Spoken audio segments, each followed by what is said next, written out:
Agression rwandaise dans l'est de la RDC. La situation a été évoquée hier au Conseil de sécurité des Nations Unies. Les membres de cette organisation ont à l'occasion appelé au dialogue pour mettre fin à cette crise sécuritaire. 2 engorgements des prisons Makala Indolo à Kinshasa. Le premier lot important des détenus vient de quitter ses maisons carcérales. 67 prisonniers ont été libérés ce soir. C'est après la mise en place d'une commission spéciale par la ministre de la Justice. Tension politique au Togo après le changement de la constitution. L'opposition a appelé ce mercredi à manifester pour empêcher le président de la République de promulguer la nouvelle loi, la nouvelle constitution qui fait passer le pays à la 5e République, aussi du régime présidentiel à un régime parlementaire. Nouveau journal sur Télé 50, bienvenue à tous. Agression de la République démocratique du Congo par le Rwanda. Le sujet a été évoqué hier mercredi au Conseil de sécurité des Nations Unies. Quelques pays représentés à cette réunion ont exprimé leur solidarité à la RDC, à l'instar de la Russie, la France, la Chine et la République de Corée. Les membres de l'organisation ont à cette occasion appelé au dialogue pour mettre fin à la crise sécuritaire.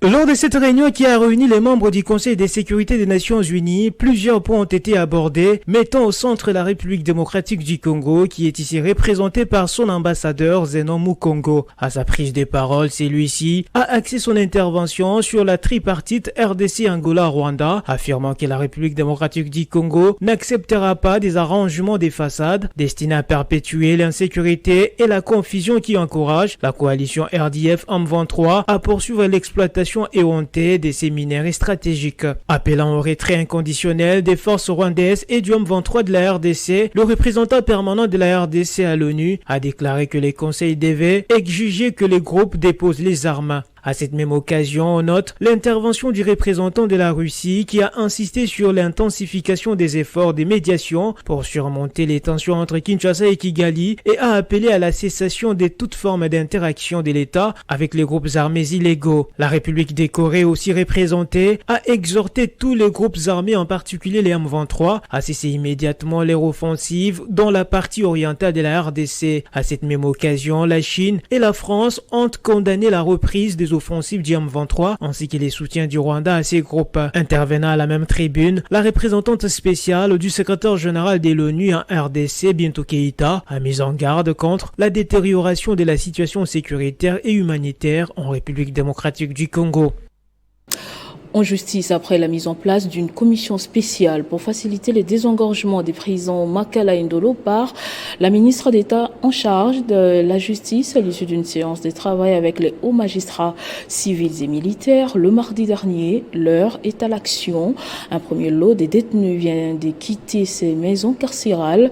67 prisonniers ont été libérés ce soir et la nouvelle commission chargée des traitements des cas demeure pour continuer son travail.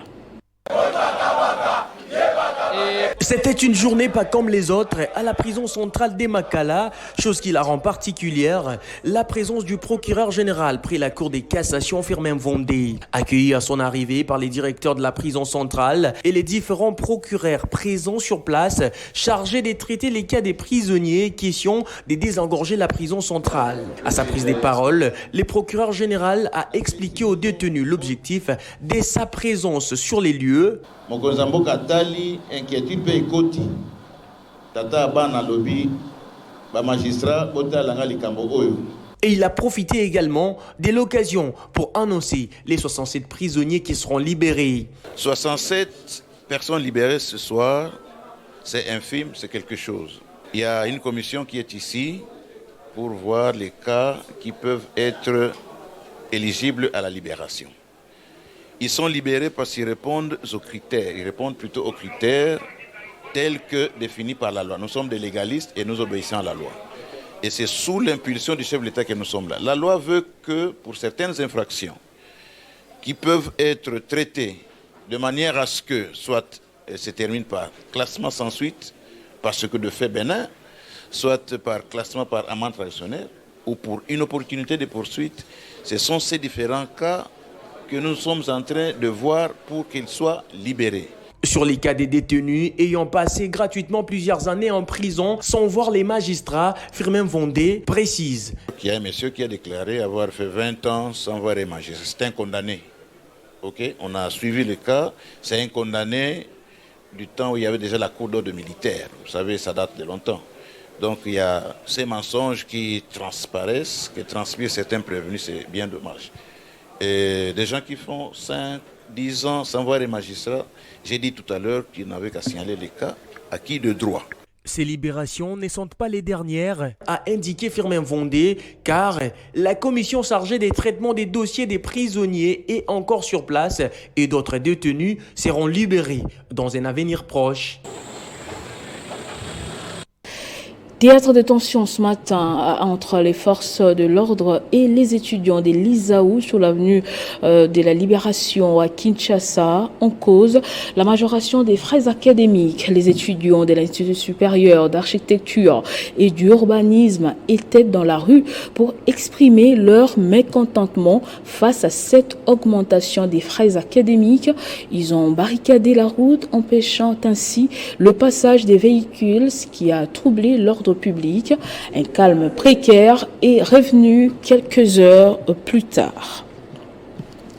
Au Nord Kivu, affaire profanation des tombes de plusieurs cimetières de la ville de Goma.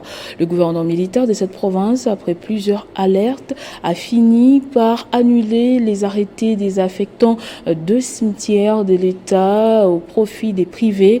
Après enquête, c'est seule la société Macao qui a acquis les cimetières des litigés qui s'est conformée aux lois en la matière.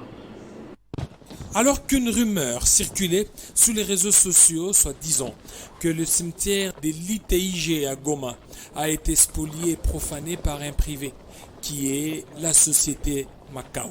Une commission mixte Assemblée nationale et gouvernement provincial du Nord Kivu s'est rendue sur les lieux en question.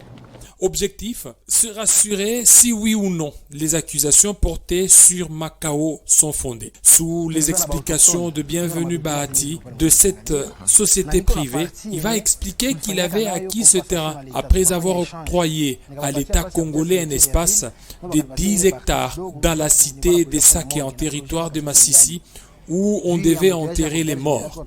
En compensation avec cet espace de l'ITIG au quartier Boujovu, dans la commune de Karisimbi, où un projet social est prévu. La société Macao dit avoir respecté toute la procédure. Vous n'avez pas cassé les tombes. Vous avez cassé les maisons des gens qui vous ont vendu. Les maisons n'a jamais cassé. Il y a même un rapport avant de nous faire l'arrêter. Le gouverneur avait envoyé des techniciens voir s'il y a des tombes. Les 2 députés nationaux Patrick Mouniomo et Hubert Furuguta, après explication sur terrain, restent rassurés que Macao est dans le bon, car n'ayant ni spolié un espace de l'État ni profané de tombes, comme cela a été relayé sur la toile. On leur avons donné 10 hectares à Saki. C'est où? À Saki. Est-ce que l'État exploite déjà l'espace? À la fin de cette mission d'inspection, cette commission a promis rentrer sur le même site une année pour voir si tous les projets initialement prévus ont été réalisés par la société Macao. C'est donc un dossier à suivre. Combien de temps?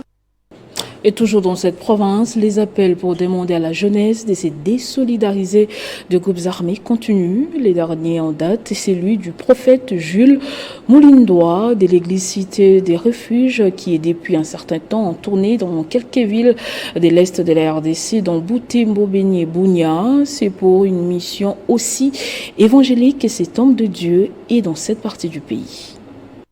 C'est un véritable homme de Dieu que le prophète Jules Moulindois a été accueilli dans la ville de Butembo. Nous sommes dans la province du Nord Kivu. Des milliers de fidèles de son église Cité des Refuges ont été mobilisés et visibles sur toutes les artères principales de cette ville commerciale pour saluer leur prophète. Jules Moulindois, comme c'est de lui qu'il s'agit, est depuis plusieurs jours en tournée dans différentes villes de la RDC pour une mission de routine d'évangélisation pour ses fidèles. Pendant une semaine dans la ville de Butembo, tout comme celle de Beni et de Bunia, le fils de Dieu Jules Moulindois prêchera la bonne nouvelle. Il va aussi sensibiliser toute la jeunesse de cette région où il est en mission évangélique à ne pas intégrer les groupes armés et de soutenir les institutions mises en place à l'issue des élections du 20 décembre dernier, notamment le président de la République Félix Antoine Tshisekedi. C'est là pour le retour de la paix. Après sa mission évangélique à l'est de la RDC, notamment dans ces 3 villes, dont Butembo, Beni et Bunia, le prophète Jules Molindwa de l'église Cité des Refuges se rendra dans la capitale congolaise Kinshasa.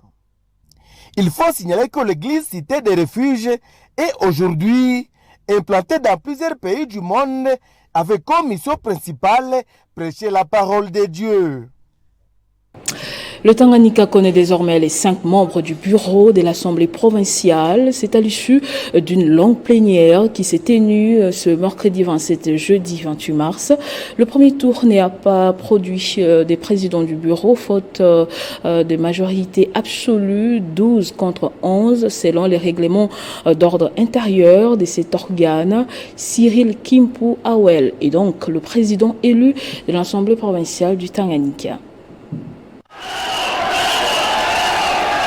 Cyril Kimpu Awel, c'est désormais lui le président élu de l'Assemblée provinciale du Tanganyika. Sur 24 députés votants, 14 ont porté leur dévolu sur sa personne. En face, Moufoué Simplice, son seul challenger, quant à lui, a obtenu 10 voix. C'est ce qui ressort de la séance plénière du 28 mars 2024, dont l'activité principale a été l'élection du président du bureau définitif de l'organe délibérant du Tanganyika. À peine proclamé vainqueur, le nouvel animateur de l'Assemblée provinciale a réitéré son vœu décentralisateur. Il a attribué par ailleurs cette victoire à toute la population du Tanganyika. Ce vote n'est pas la victoire d'un camp contre un autre camp. C'est la victoire de toute la province du Tanganyika. Nous allons travailler ensemble avec tous les collègues pour rassurer et permettre le développement à notre province. Nous allons prôner l'unité, nous allons prôner le dynamisme et nous allons prôner un leadership fort.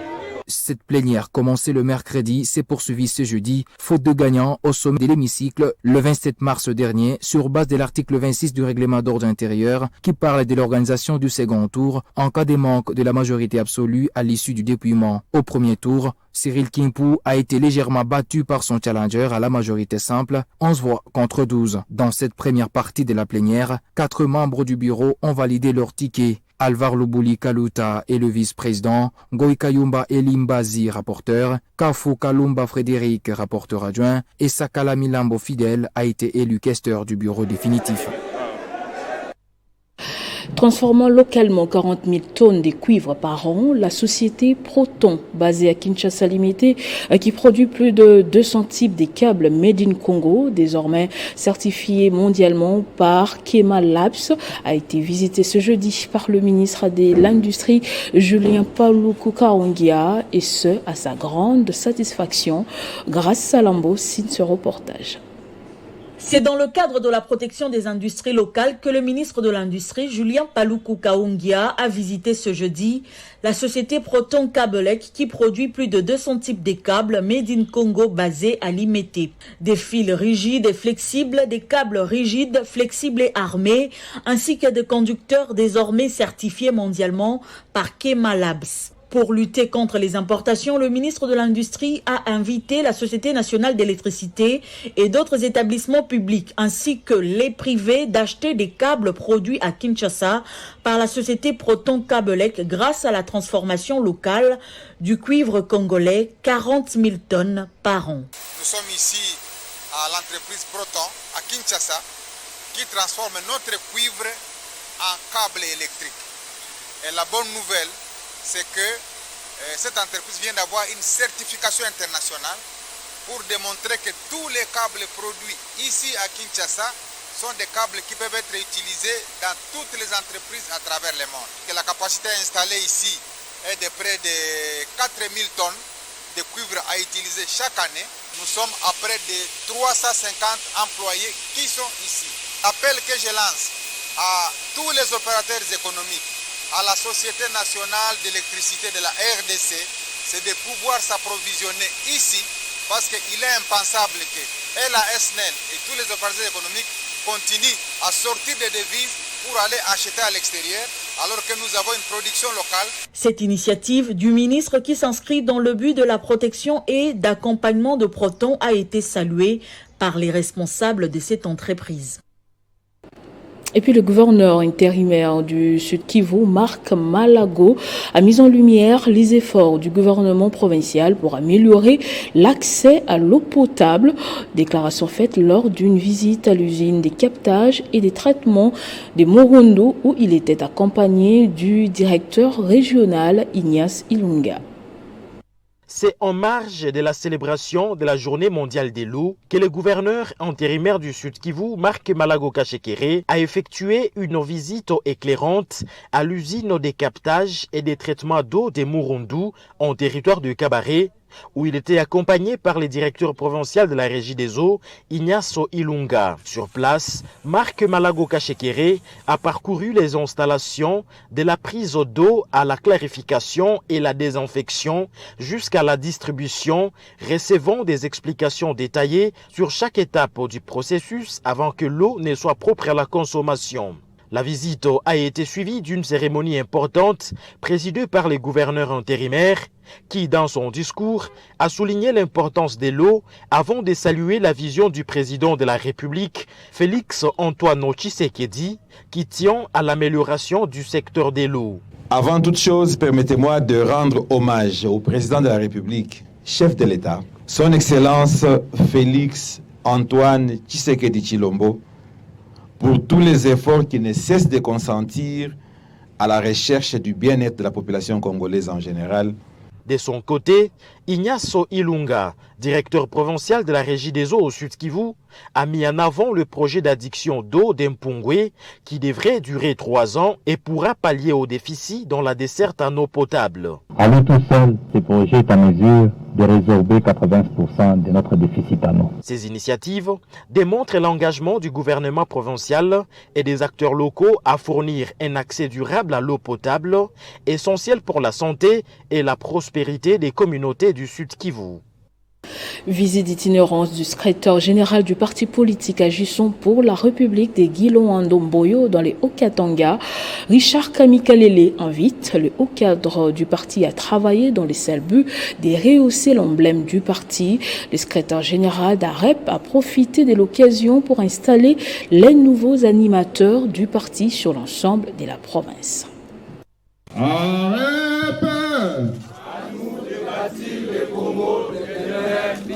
Richard Kamikale, le patron de l'administration du parti politique agissant pour la République de Guilo-Ndomboyo, a entamé sa mission d'itinérance dans l'espace Grand Katanga, au siège de l'interfédération à Lubumbashi. Le secrétaire général a réuni les membres d'honneur et responsables du parti dans le cadre de sa tournée. Pour Richard Kamikale, agissant pour la République, parti phare de l'Union sacrée qui soutient la vision du chef de l'État Félix Antoine Tshisekedi Tshilombo pour ce deuxième mandat. Fort de ses 37 députés provinciaux et 8 nationaux, aura droit à tout le chapitre de l'Union sacrée au cours de ce quinquennat du chef de l'État Félix Tshisekedi, tout en tirant les leçons des dernières élections et demandant aux uns aux autres d'aller de l'avant, le secrétaire général a procédé à la mise en place de nouveaux responsables dans le cadre de la restructuration du parti à tous les niveaux, au niveau interfédéral, au niveau de fédération, mais aussi aux différents comités de l'espace Grand Katanga, dans le seul but de donner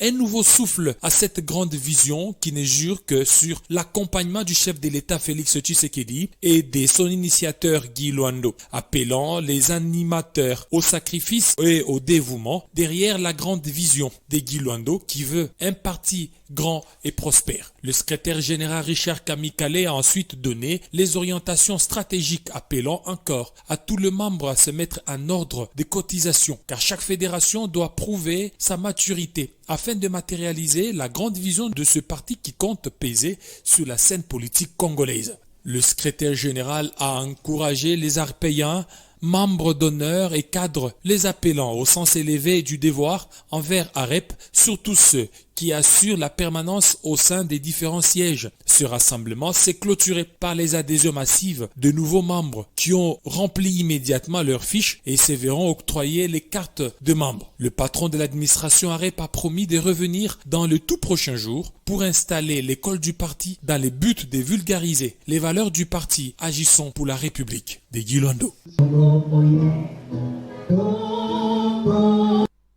Nous allons rester dans le sillage d'AREP pour parler cette fois-ci de la clôture du mois de la femme intervenue ce jeudi. À l'occasion, Guy Luando, initiateur de cette formation politique, Agissons pour la République, a appelé à la prise de conscience des femmes du parti et à se lever pour soutenir la vision du chef de l'État, Félix Antoine Tshisekedi, pour son deuxième mandat. Le mois de mars 2024 tend à sa fin. Ce mois dédié à la promotion des droits de la femme dans tous les secteurs a été célébré en pompe au parti politique Agissant pour la République de Maître Guy Luando Mboyi. Pour clôturer ce mois, Guy Luando a sensibilisé les femmes à plus de conscience et de responsabilité. Congo yo tozo yango prix du sang. A martyr indépendance bakufa pona mboka oyo. Batata na biso indépendance bakufa pona mboka oyo. Asi bakabola Afrique depuis 1885. Balobi batona bato baso eteni na bango na conférence de Berlin. Oya biso eteni yango yo Congo. Ezabo eta Le patron de l'administration du parti, Richard Camille Calais, en qualité de défenseur de la femme, a, à la surprise générale, remis le cadeau et bouquet de fleurs à la mère de l'initiateur du parti et à son épouse, en signe du soutien à la vision des femmes toutes concernant. Ça ne s'est pas arrêté là. Richard Camille Calais a aussi, au nom de toutes les femmes du parti, remis le cadeau qui a été reçu par la présidente de la Ligue des femmes, signe de son attachement au combat des femmes du parti. Pour terminer, Richard Camille Calais a aussi fait les dons à toutes les femmes du parti élevées en dignité et cela a été réceptionné par Aminata Namassia, un geste salué par les bienfaiteurs. Donc il était tout à fait normal pour nous de célébrer finalement la journée du droit de la femme. Donc on avait prévu de le faire aujourd'hui pour des raisons qui nous sont propres, des raisons d'organisation. Voilà pourquoi nous nous sommes retrouvés aujourd'hui pour cela. S'alignant derrière la vision du chef de l'État Félix Tshisekedi, défenseur de la masculinité positive, le parti politique AREP vient ainsi clôturer le mois de mars en honorant la femme dans toutes ses diversités. À Lubumbashi, le barreau du Haut-Katanga qui dirige le bâtonnier Jean-Paul Kitenge via sa sous-commission genre a organisé hier mercredi un atelier conjoint avec les femmes magistrates, médecins et celles de l'ASBEL Les Talents. C'était sous le thème « Investir dans la femme, accélérer le rythme ». Les femmes avocates, magistrates, médecins et celles de l'ASBEL Les Talents ont consacré la journée entière du mercredi 27 mars 2024, envie de réfléchir sur les stratégies à prendre pour davantage améliorer les conditions de la femme des différents secteurs d'activité. De différentes oratrices, on peut retenir la nécessité de rétablir l'équilibre entre l'homme et la femme pour un investissement plus accru dans cette dernière. Les 4 ateliers constitués ont pour l'essentiel abouti à des recommandations générales comme la masculinité positive, l'instruction et la sensibilisation de la femme, etc. Nous allons prendre notre métier d'accompagnement juridique et judiciaire, de la sensibilisation aussi. Pour les barreaux du Haut-Katanga, cet atelier de réflexion conjoint est avant tout l'opportunité de booster la femme avocate par sa mise en contact avec les femmes d'autres domaines d'activité en vue d'un échange d'expériences lui permettant de s'engager efficacement dans le travail qui est le sien. Le barreau a voulu recueillir l'expérience d'autres femmes qui exercent d'autres professions, les difficultés qu'elles rencontrent, que le barreau puisse les accompagner dans ces difficultés. Aussi, l'ASBEL Les Talents estime-t-elle crucial que la parole de la femme soit libérée pour qu'elle prenne sa propre défense. Parmi les choses qui bloquent la femme, il y a le langage aussi. Beaucoup de femmes ne savent pas prendre la parole en public. Et pour ce fait, elles se retirent parce qu'elles n'osent pas parler, elles ne veulent pas oser, elles n'ont pas appris à parler.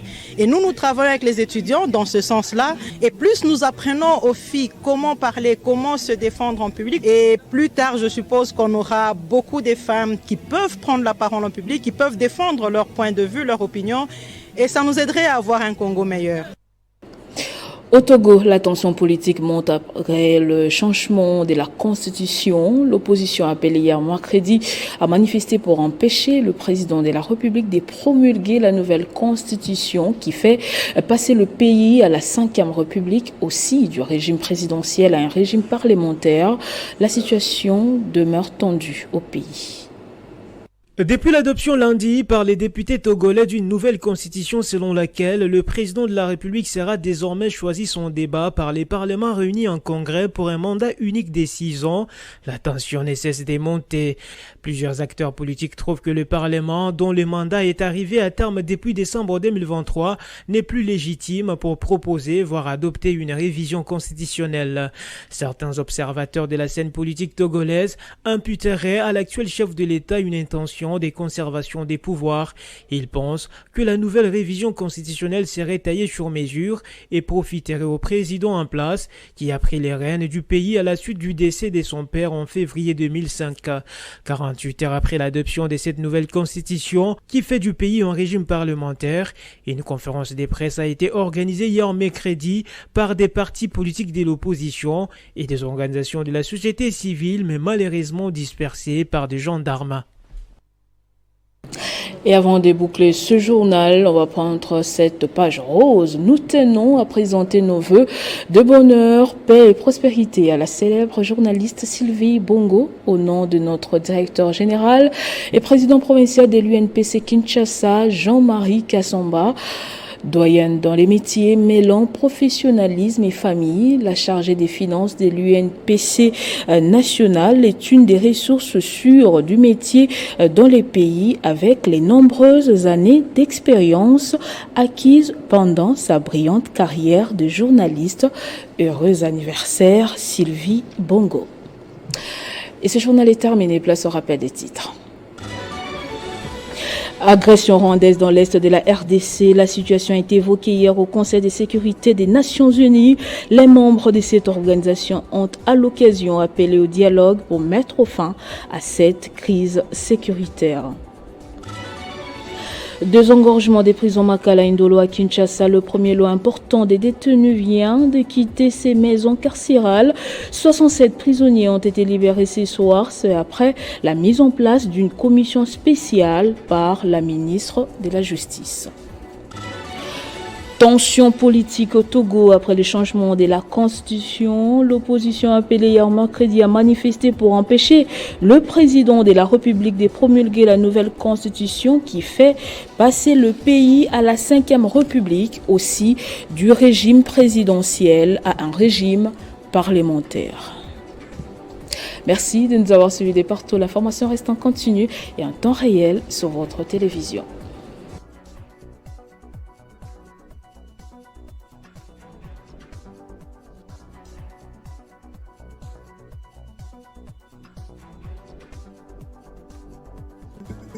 Retrouvez toute l'actualité en continu sur www.tele50.cd.